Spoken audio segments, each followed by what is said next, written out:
So hello everyone, welcome back to our YouTube channel. तो students, आज की इस वीडियो में हम क्लास 10th चैप्टर नंबर 1 से केमिकल रिएक्शंस को हम किस तरह से बैलेंस कर सकते हैं और जो आइडेंटिफिकेशन होती है केमिकल रिएक्शंस की वो सीखेंगे। ये टॉपिक काफ़ी ज़्यादा इंपॉर्टेंट है। हर बार एग्ज़ाम में कुछ इक्वेशन दी मिलेंगी, आपको उन इक्वेशंस को बैलेंस ज़रूर करना होता है, या कोई भी आप रिएक्शन लिखते हैं एग्ज़ाम पेपर में वो हमेशा बैलेंस करके लिखनी होती है। तो आज की इस वीडियो में हम बैलेंसिंग की कुछ प्रैक्टिस करेंगे, कुछ रिएक्शंस को बैलेंस करना सीखेंगे और कुछ टिप्स एंड ट्रिक्स की भी बात करेंगे, किस तरह से आप रिएक्शंस को इजीली और फास्टर वे में बैलेंस कर सकते हैं। और एक ही रिक्वेस्ट आपसे है कि आप जितनी ज़्यादा रिएक्शंस हो सकें उनको बैलेंस करने की कोशिश करें, ताकि आपको एग्ज़ाम पेपर में ज़्यादा टाइम ना बिताना पड़े। तो चलिए स्टार्ट करते हैं। Balancing chemical equation. जो बच्चे नए हैं, जिन्होंने कभी भी बैलेंसिंग नहीं की है, उनके लिए बता दूं। देखो बेटा, क्या होता है, जो रिएक्शन के लेफ्ट हैंड साइड का पार्ट होता है, यानी एरो के लेफ्ट हैंड साइड का पार्ट होता है, उसको हम रिएक्टेंट कहते हैं, और ये है अपना प्रोडक्ट साइड। कुछ नहीं करना होता, जो रिएक्टेंट साइड में जितने भी एटम्स होते हैं, जैसे मान लो हाइड्रोजन यहाँ पे 3 और यहाँ पे 1 4, तो यहाँ पे टोटल क्या है, रिएक्टेंट साइड 4 है, तो प्रोडक्ट साइड भी आपके 4 ही होने चाहिए, ताकि आप law of conservation of mass को वेरीफाई कर सके। ठीक है, और कुछ नहीं करना होता। जितने एटम्स लेफ्ट हैंड साइड है उतने ही राइट हैंड साइड होने चाहिए। इसको ही हम बैलेंसिंग इक्वेशन कहते हैं। जहाँ पे जितने एटम्स की कमी हो उसके अकॉर्डिंग बस हम मल्टीप्लाई कर देंगे। मल्टीप्लाई बाद में नहीं करेंगे, हमेशा इनिशियल्स में करते हैं। ठीक है, प्रीफिक्स में करते हैं हमेशा। जो कंपाउंड लिखा उसके पहले करेंगे। ठीक है, तो बाद में कभी भी मल्टीप्लाई नहीं करते, जो एटम्स लिखे इनके बाद नहीं करेंगे, हमेशा इनको पहले करेंगे। ठीक है, तो आप बैलेंसिंग इक्वेशन में एक चीज़ समझ लो कि it is a hit and trial method. एक बार में आप कभी भी सक्सेसफुल नहीं हो पाओगे इसमें। ठीक है, तो पेंसिल और इरेजर साथ लेके बैठो। ठीक है, गलती हो भी जाती है कि कोई दिक्कत नहीं है, तो उसको इरेज करके आप देख लो कि हाँ, हर बार नहीं होता कि आपने हो गए मल्टीप्लाई कर दिया, हाँ सेम साइड भी उतने हो गए। आपको हिट एंड ट्रायल कर करके देखना पड़ता है कि अगर इससे नहीं हो रहा तो और किसी नंबर से मल्टीप्लाई करके देखो। ठीक है, अब देखिए, पोटाशियम हमारे पास 3 है और यहाँ पे हमने 3 से मल्टीप्लाई कर दिया। ठीक है, अब पोटाशियम तो बैलेंस हो गया, लेकिन बाकी चीज़ें भी रहती हैं, क्योंकि देखो यहाँ पे हाइड्रोजन कितने 3 और यहाँ पे 3, तो 6 हैं, यहाँ पे 2 है। तो हम क्या करते हैं, इसको 3 से मल्टीप्लाई कर दें तो हमारी प्रॉब्लम ही सॉल्व हो जाएगी, क्योंकि हाइड्रोजन भी 6 हो गए और यहाँ पे भी हाइड्रोजन 6 है। अब फॉस्फोरस देखो, फॉस्फोरस 1 है, ये बैलेंस है।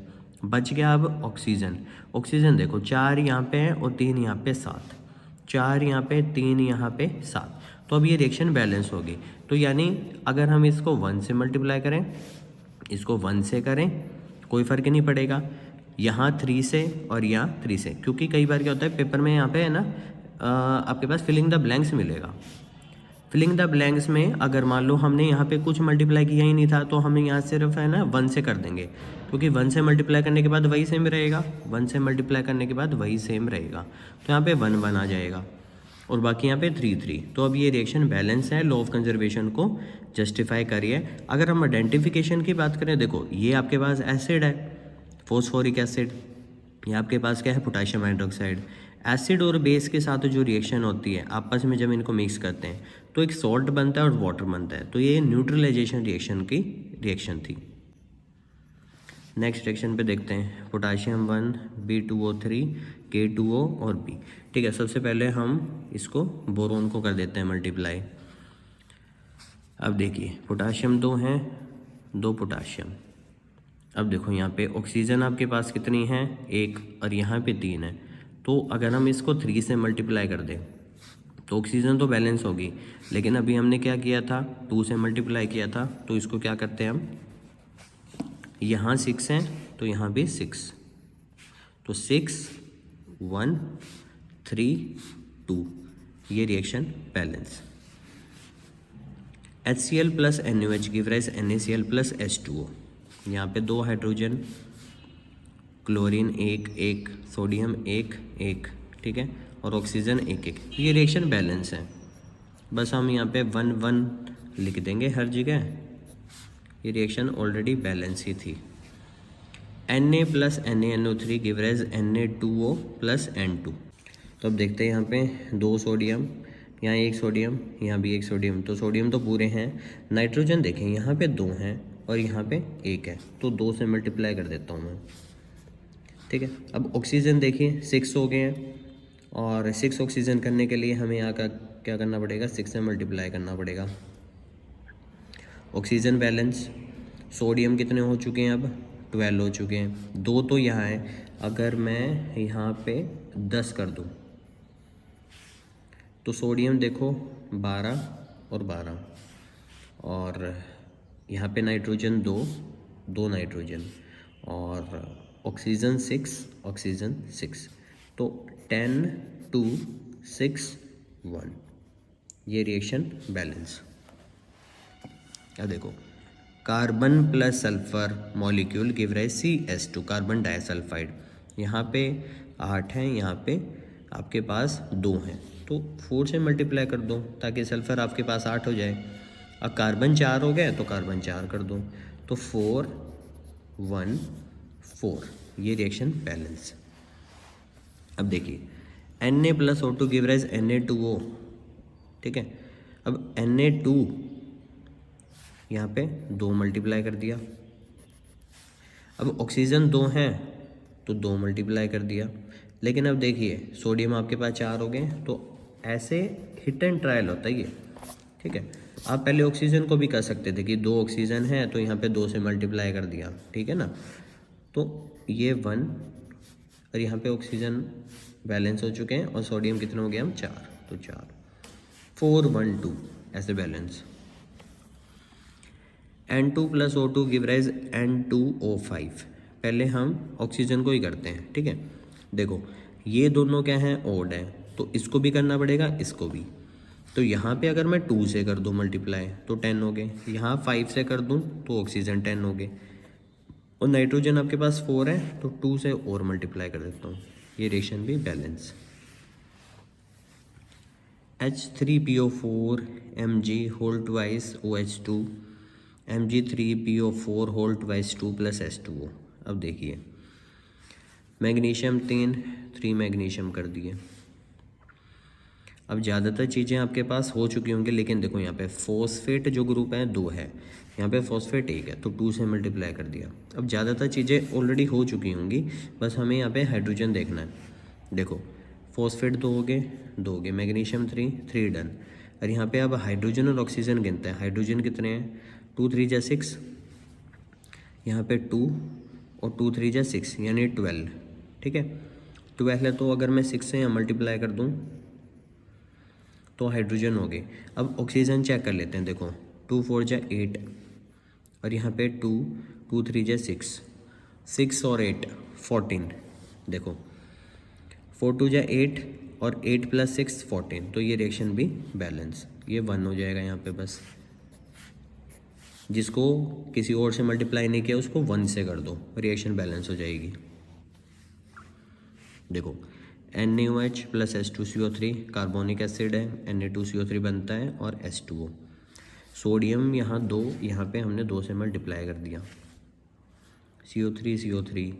अब देखो हाइड्रोजन को देख लेते हैं, 2 हाइड्रोजन और 2 4, और यहाँ पे सिर्फ 2 है, तो इसको 2 से मल्टीप्लाई कर दिया।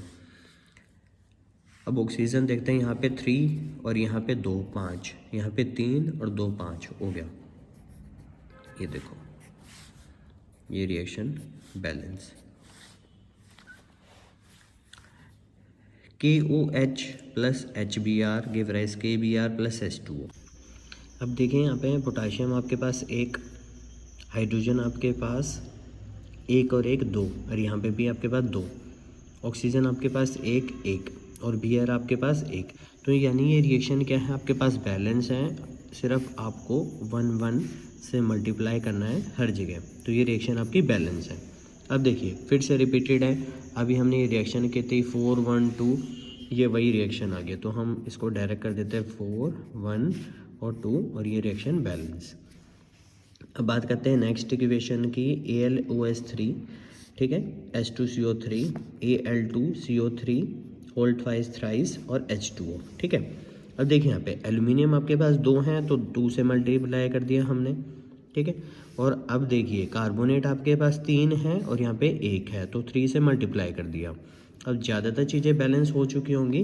कार्बन और हाइड्रोजन को देख लेते हैं हम। देखो हाइड्रोजन देखते हैं, 3 2 जा 6 और यहाँ पे भी 6 यानी 12 है, और यहाँ पे कितने आपके पास 2 ही है, तो आपको 6 से मल्टीप्लाई करना पड़ेगा। अब तो ये ऑक्सीजन को भी बैलेंस कर चुका होगा। ऑक्सीजन देखते हैं, 3 2 जा 6 और यहाँ पे क्या है, 3 3 जा 9, 9 + 6 15। यहाँ पे देखिए 3 और 3 9, 9 + 6 ठीक है 15। तो ये रिएक्शन ये भी बैलेंस है। तो this is how you can balance all this chemical equation. बहुत ही सिंपल है, लेकिन क्या चीज़ आपको याद रखनी है कि दोनों तरफ reactant and product hand side दोनों की दोनों तरफ number of atom should be same. ठीक है, तो हमने इस तरह से मल्टीप्लाई करना है ताकि जो नंबर है ना वो लीस्ट कॉमन नंबर हो। ठीक है, सबसे कम हो। ऐसा नहीं, देखो मान लो हम इसको 2 से मल्टीप्लाई कर देते तब भी ये बैलेंस ही होती। तो जो सिंपलेस्ट होल नंबर रेशो होगी ना वो मायने रहेगी। ठीक है ना। So this is how you can balancing the chemical equation. तो आप वीडियो को पॉज करके या स्क्रीनशॉट ले लेना, तो जो आप रिएक्शन बैलेंस करोगे तो साथ में आप एक बार देख सकते हो उनको किस तरह से बैलेंस की गई हैं। इन रिएक्शन को आप दोबारा लिखो और एक बार दोबारा से बैलेंस करके देखो, फिर दोबारा चेक करो ताकि आपकी कंफर्म हो जाए कि हाँ आपको रिएक्शन बैलेंस करनी आ चुकी है। और आइडेंटिफिकेशन के लिए बहुत ही सिंपल है। ज़्यादातर रिएक्शन यहाँ पे न्यूट्रलाइजेशन थी, क्योंकि एसिड के साथ बेस रिएक्ट हो रहा है, एसिड के साथ बेस हो रहा है, एसिड के साथ बेस हो रहा है। ठीक है, ये डबल डिस्प्लेसमेंट रिएक्शन हो गई है क्योंकि 2 डिफरेंट सॉल्ट सॉल्यूशन है। कई सारी ऑक्सीडेशन, जैसे ये ऑक्सीडेशन, ऑक्सीजन जुड़ रहा है, ऑक्सीजन जुड़ रहा है, ऑक्सीजन जुड़ रहा है, कम्बिनेशन रिएक्शन। ठीक है, और ये आपके फिर से न्यूट्रलाइजेशन रिएक्शन, क्योंकि ये आपके पास मेटल हाइड्रोक्साइड जो कि बेस है और ये कार्बोनिक एसिड सॉल्ट और वाटर बना रहा है। ठीक है, तो आई होप आपको ये अच्छे से समझ आ गया होगा। तो thank you so much students for watching our video. I hope आपको ये वीडियो काफ़ी इन्फॉर्मेटिव और जो भी कंसेप्ट आपको सिखाया गया वो अच्छे से समझ आ गया होगा। अगर आप इस चैनल पे नए हैं तो जल्दी से चैनल को सब्सक्राइब जरूर कर लें, क्योंकि एग्ज़ाम पॉइंट ऑफ व्यू से रिलेटेड जो भी इंपॉर्टेंट क्वेश्चंस हो सकते हैं वो हम आने वाली वीडियोस में ज़रूर सीखेंगे। So thank you so much again. Please like, share and subscribe, and do share the same video with your friends and other batchmates. Thank you.